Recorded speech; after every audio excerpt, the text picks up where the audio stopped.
What is up, everybody? Welcome to Armchair Fandom, where your passion for movies and television pop culture is allowed to be laid back. With life going on, who has time to be caught up on everything related to the movies and shows you enjoy and are passionate about? Here we can lay our lazy boys back, grab a snack, and have a casual conversation about the thing we enjoyed as kids, storytelling.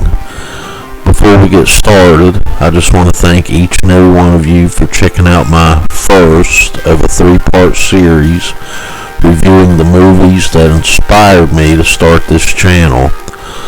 Hopefully by the end, you'll discover a newfound passion for all of the movies and television shows that you've enjoyed in the past, enjoy now, or hopefully will discover you enjoy in the future.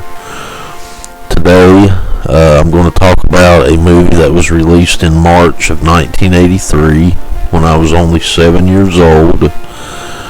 And regardless of any critic scores or ratings from Rotten Tomatoes or IMDb, this is a movie that I loved as a kid. The Outsiders was directed by Francis Ford Coppola, the director of the Godfather trilogy, American Graffiti, and Patton, starring George C. Scott. It starred a bunch of actors who were very popular in the early 80s. Some of which went on to have decent careers in Hollywood, a few of which had good careers in Hollywood, and one which went on to have a great career in Hollywood. I'll leave it up to you to figure out which actor that is. The movie starred Matt Dillon, C. Thomas Howell, Ralph Macchio, Patrick Swayze, Emilio Estevez, Diane Lane, Rob Lowe, and Tom Cruise. So it did have some serious muscle behind its production. The Outsiders is based on a book by S.E. Hinton, which was her first book, which she wrote while she was still in high school. She is also the author of other books that were adapted into movies that were 80s hits, such as Rumblefish and Tex. And you can even catch a cameo of the author in The Outsiders, filling the role of a nurse. The Outsiders tells the story of social conflict in the 1960s between the poor kids of Tulsa, Oklahoma, known as greasers, and the wealthier kids on the other side of the same town, known as socias. Though social conflict is a big part of this movie, and is what drives the story forward, it is my opinion that social conflict is not the main thing because it is not the only dynamic that could have got the point across. We will cover what I feel, in my opinion, is the main theme or the narrative the author was trying to make to her readers at the end of this video. We will also cover in part 2 of this series how this theme relates to the movie that it actually did inspire me to start this channel. If for some odd reason you've never seen The Outsiders, at this point you should actually stop watching this video, go watch The Outsiders, and come back and continue watching this video.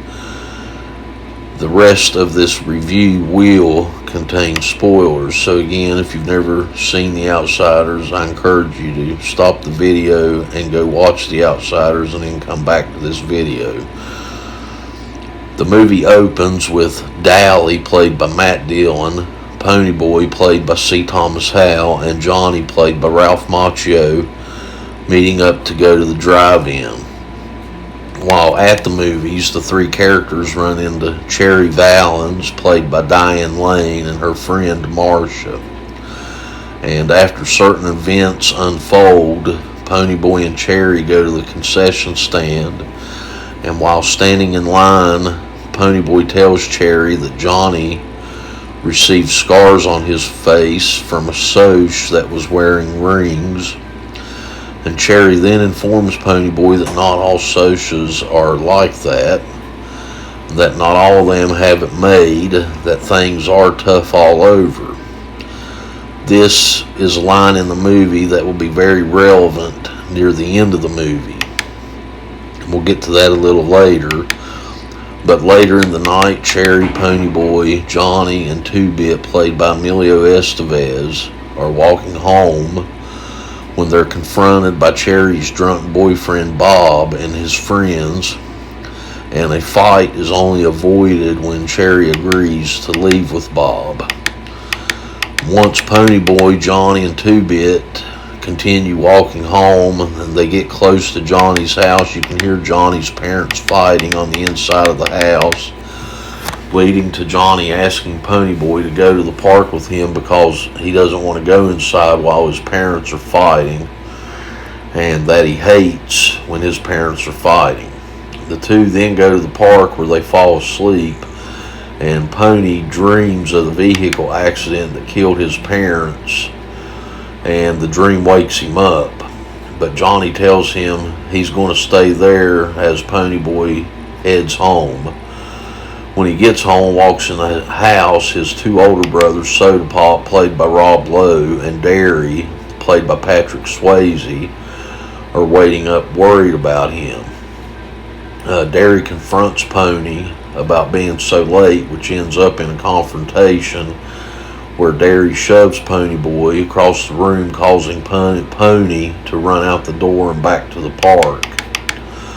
Once back at the park, the two are confronted by Cherry's boyfriend Bob and his friends from earlier in the night at the movies. And the confrontation unfolds, and in self-defense, Johnny ends up stabbing Bob, causing his death.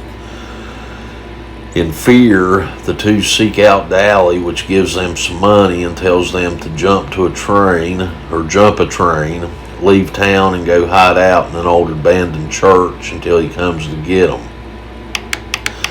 At the church early one morning is when one of the two most important parts in the narrative of the movie plays out. While watching the sunrise, Johnny tells Pony, in his exact words, he says, "Golly, that was sure pretty, huh? The mist is what was pretty, all gold and silver. Too bad it can't stay like that all the time." Then Pony begins to quote a poem by Robert Frost, and the poem is "Nothing Gold Can Stay." And the poem reads as follows: "Nature's first green is gold, her heart is hue to hold. Her early leaf's a flower, but only so an hour. Then leaf subsides to leaf, so Eden sank to grief. So dawn goes down to day, nothing gold can stay." We'll come back a little later to the meaning of this Robert Frost poem and how it contributes to the narrative the author's trying to convey. But later on, Dally shows up early one morning and takes to the two boys to get something to eat, as he tells them Cherry is willing to testify that Bob and the others were looking for trouble the night that Johnny acted in self-defense and killed Bob. And while the boys discuss what actions they'll take, they arrive back at the church to find that a bus of kids has arrived on a field trip, and that the church has caught fire, probably due to the cigarettes the boys have been smoking, and some of the kids were trapped in the church. Johnny and Ponyboy head inside the church to save the kids, and all three end up inside the church, and the church ends up collapsing, sending all three to the hospital in ambulances, with Johnny critically injured. All of these events lead to Ponyboy being reunited with his older brothers, Soda Pop and Derry, with one of the more emotional moments of the movie playing out, with the three embracing and the oldest, Derry, telling Pony that they thought they had lost him like they did their mom and dad. A little later in the movie, Ponyboy and Two-Bit go to the hospital to see Dally and Johnny, with Johnny in very bad shape, Dally doing much better, telling them how they need to get even with the Socias in the Rumble, played planned for later in the movie. This brings us to the second most important part that helps tell the narrative of the story, as Pony and Two-Bit meet up with Cherry in a park during a sunset to receive information from Cherry about how the Socias have agreed to fight the Rumble. Pony and Cherry have a conversation which harkens back to their conversation earlier in the movie, when Cherry told Pony that things were tough all over. Cherry says, "Wouldn't you help me if you knew you could, Pony?" And Pony replies, "Can you see the sunset from the south side very good?" Cherry says, "Yeah, real good." Pony responds, "You can see it from the north side too." Things are tough all over, regardless of one's situation. There are bad things that happen. However, regardless of one's situation, there are good things too. The movie ends with the Greasers winning the Rumble against the Socias and driving them out of their side of town. Dally and Pony head to the hospital to tell Johnny that they beat the Socias and drove them out of their neighborhood, with Johnny telling them that fighting was no good. He then tells Pony to stay gold, and he passes away. This leads, Johnny's death causes Dally to have a mental breakdown. He then robs a store at gunpoint and dies in a shootout with the police. The movie ends the way it began, with Pony writing in a journal, but this time a letter that Johnny had dictated and stashed in a book falls to the floor, and Pony picks it up to read it, with Johnny telling him in the letter that he had been thinking about that poem and what the guy that wrote it meant. And he says what he meant was, you're gold when you're a kid, like green. When you're a kid, everything is new, like dawn. Like the way you dig sunsets, Pony Boy, that's gold. It's a good way to be. And as the movie ends, the theme song, Stay Gold by Stevie Wonder, begins to play. And this song, along with the scene with the sunrise and the Robert Frost poem and the scene with Cherry and Pony, when he tells her you can see the sunset from both sides of town, gives us the theme the author was attempting to get across to the reader. Things are tough all over. Things are good all over. Johnny was robbed of those new and golden moments from his childhood because he was from a broken family, circumstances that didn't allow it. And the movie's trying to tell us not to allow life to rob us of those things that we love or used to love. We have to reach back, remember those moments, and seize upon them. Just like the song from Stevie Wonder says, the day fades to remind us that it was golden. With that, this video will wrap up. I would like to encourage you to go watch The Outsiders if you've never seen it. If you have seen it, just remember the themes that I was trying to get across, that I felt like the movie was trying to convey. Only, like the song from Stevie Wonder says, seize upon that moment long ago. And just thank you for listening. Hopefully the second part of this series will be next Friday in a week or so.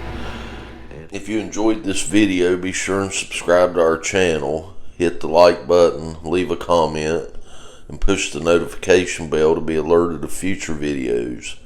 You can also find our videos at Rumble and Bitchute under Armchair Fandom. You can also follow Armchair Fandom on MeWe, Our Freedom Book, and Gab, and also at Twitter at Armchair_Fandom.